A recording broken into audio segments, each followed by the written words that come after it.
त्याला पोलिसांनी बनाव करून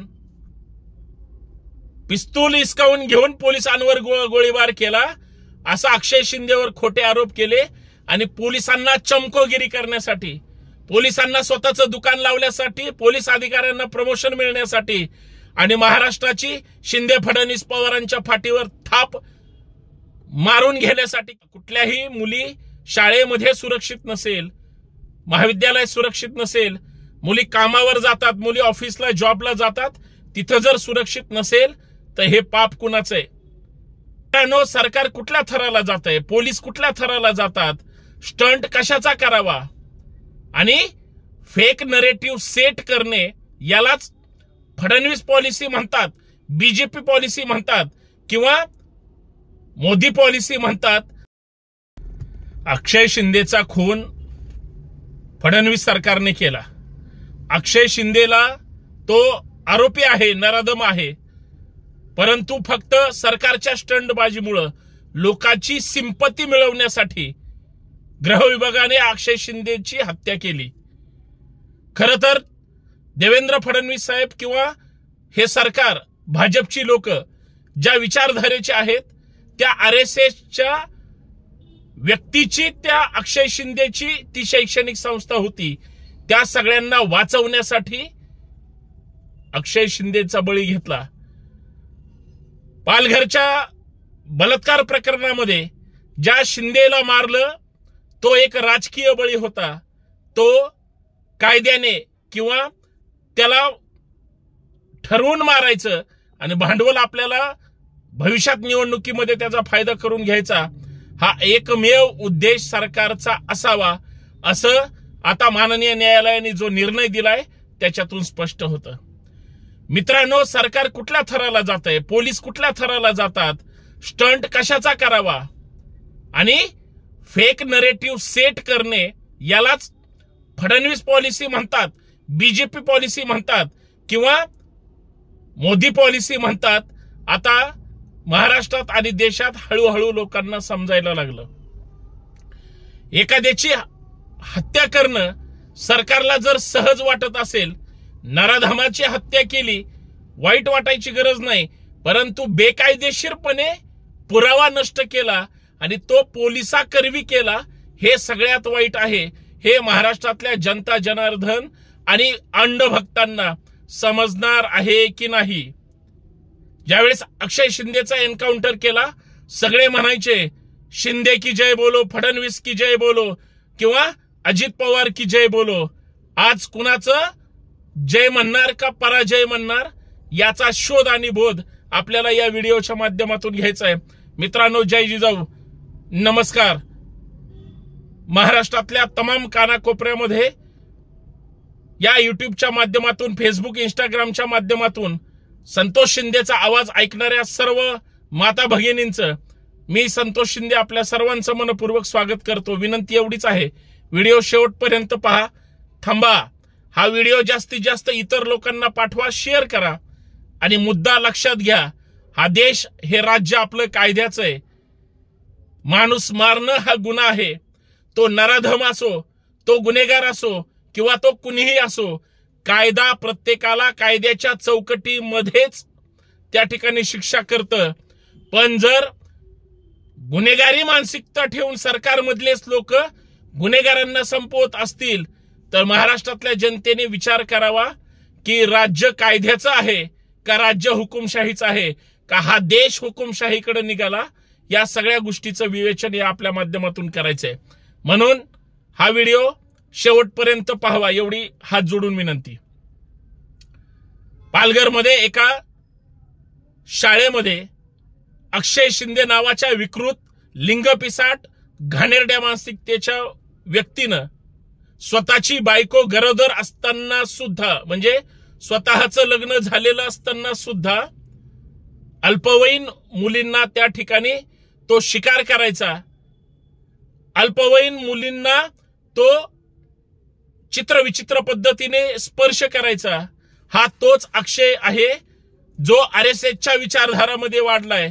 अक्षय शिंदेच्या कपाळावरचा गंध आणि आपल्या राज्यकर्त्याच्या कपाळावरचा गंध एका विचारधारेशी बांधलेली आहेत, हे अजिबात विसरू नका। याचा अर्थ तो गुन्हेगार आहे आणि हे आहेत असं मी अजिबात म्हणणार नाही। ही ज्या विचाराचे माणसं आहेत ते असं वाईट कृत्य करू शकतात, विश्वासच बसत नाही। काय केलं ते अक्षय शिंदेने? अल्पवयीन मुलीला त्या ठिकाणी तिच्यावर शारीरिक इजा केल्या, अत्याचार केला, बलात्कार केला। एवढंच नाही केलं तर तिला हलाहल करून मारून टाकलं आणि नंतर पुरावे काय केले उभ्या महाराष्ट्राला माहितीये। प्रकरण दाडपण्याचा प्रयत्न होत होता। संस्था चालकाला याच्या अगोदर सुद्धा त्यांनी अशी गैरकृत्य केली होती, माहिती होती, सगळ्यांनी पाठीशी घातलं। तो ज्या आयडियोलॉजीतून त्या संस्थेमध्ये रुजू झाला, मनवादी मानसिकतेचे किंवा संघी मानसिकतेचे कुठल्याही श्रेणीतले कार्यकर्ते असू द्या, त्यांना त्या त्या पदावर काम केलं जातं। शिपाई म्हणून त्या अक्षय शिंदेचा नंबर लागला। त्या नराधमाने ज्या पद्धतीनं अल्पवयीन मुलीचा जीव घेतला, तिच्यावर बलात्कार केला, हे इतकं विकृत आहे याचं समर्थन कुणीच करणार नाही। पण अक्षय शिंदेनं एवढी घटना करून सुद्धा सीसीटीव्ही त्याचे गायब झाले किंवा संस्था चालक गायब झाले, प्रकरण महाराष्ट्रासमोर आलं आणि महाराष्ट्र या सत्ताधाऱ्यांच्या आणि गृह विभागाच्या जी काही महाराष्ट्राच्या अब्रूची लक्तर वेशीवर टांगली होती त्या विरोधात जनक्षोभ उसळला। अहो, चेष्टा केली लोक, मुलीच्या हत्येसाठी नराधमाला फाशी मिळाली पाहिजे, कायद्यानं कठोर शासन केलं पाहिजे, हे प्रत्येक व्यक्तीची मागणी कुठल्याही प्रकरणामध्ये। पण तसं झालं नाही।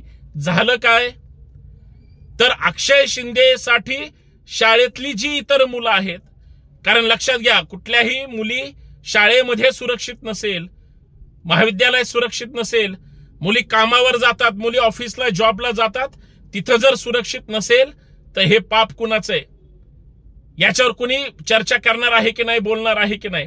हा सगळा महाराष्ट्राला प्रकार माहीत झाल्यानंतर शाळेतली पालक मंडळी आणि भागातली सगळ्या सर्वपक्षीय जनता रस्त्यावर आली। काय म्हणाले शिंदे साहेब, काय म्हणाले फडणवीस पवार साहेब? ते म्हणाले हा विरोधकांचा स्टंट आहे।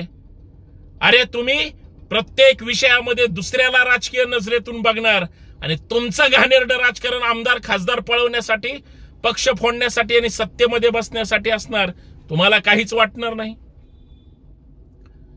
नराधमाला पकडलं गेलं, नराधमाला पोलीस त्या ठिकाणी कोठडीतून त्याला पोलिसांनी बनाव करून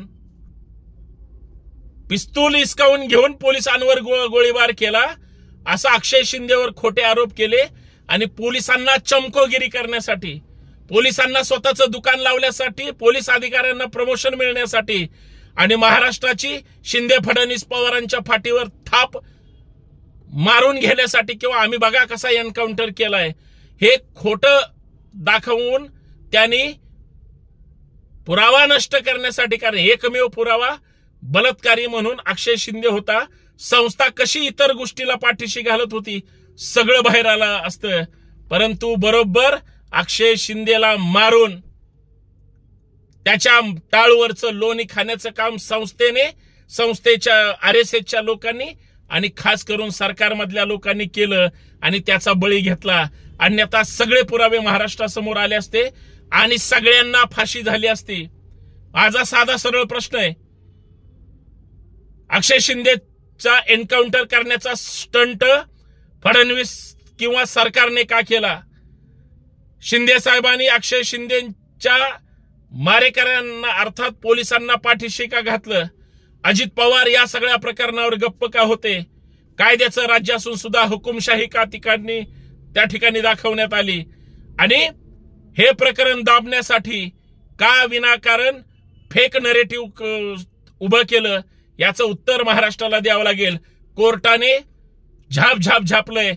पोलिसांनी ज्या 5-6 पोलिसांनी याच्यामध्ये एन्काउंटरची कारवाई केली आणि सगळ्यात वाईट गोष्ट जे राजकीय नेते त्या पोलिसांना जाऊन भेटून त्यांचं अभिनंदन केले, सगळे आज थोबाडावर पडले, सगळे तोंडघशी पडले आणि सगळे आता फोटो सुद्धा डिलीट करायला लागतील। इतकी सरकारवर वाईट अवस्था याच्या अगोदर कधीच आलेली नाही।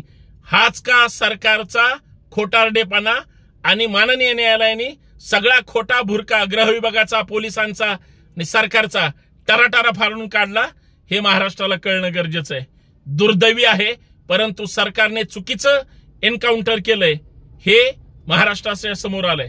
मला शेवटी एवढं सांगायचंय, आज ना उद्या अक्षय शिंदेला न्यायालयाने कायद्याच्या द्वारे शासन झालंच असतं आणि मारलं त्याचंही दुःख नाही, परंतु बेकायदेशीर मारणं आणि असंच दुसऱ्या लोकांना सुद्धा, सामान्य लोकांना असा छळ उगवणं हे सरकारचं धाडस वाढू शकतं, हे मला या माध्यमातून सांगायचंय। धन्यवाद। व्हिडिओ आवडला तर शेअर करा। हे प्रकरण किती गंभीर आणि चुकीचं आहे हे सांगण्यासाठी कमेंट करा। जय जिजाऊ, जय शिवराय, जय महाराष्ट्र।